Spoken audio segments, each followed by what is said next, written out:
Et salut à tous et à toutes, aujourd'hui j'aimerais revenir avec vous sur la première journée de Coupe Davis et la victoire de l'équipe de France.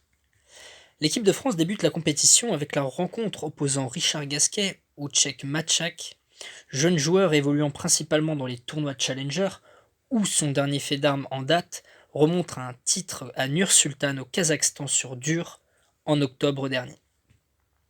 Le début de match est relativement serré malgré un break dans la première manche obtenu par Mačák, qu'il n'arrivera pas à tenir.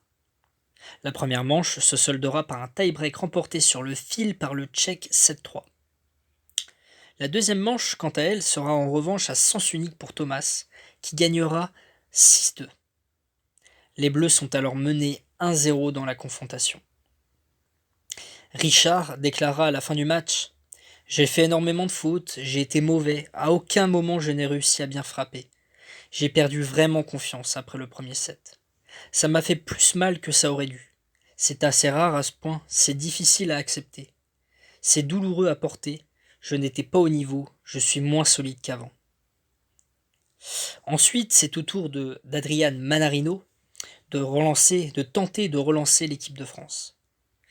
Il a face à lui le joueur le plus expérimenté de l'équipe tchèque, Jiří Veselý.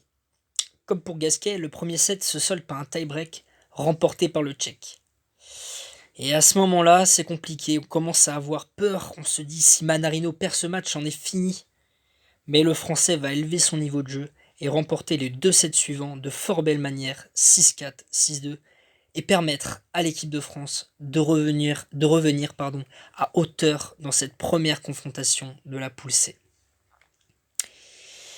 Un partout, place donc au match en double, le double décisif avec notre père Nicolas Mahut, Pierre Hugerbert, sans doute la meilleure du monde actuellement, vainqueur à Roland-Garros cette saison face à la paire Bublik et Golubev, les deux Kazakhs.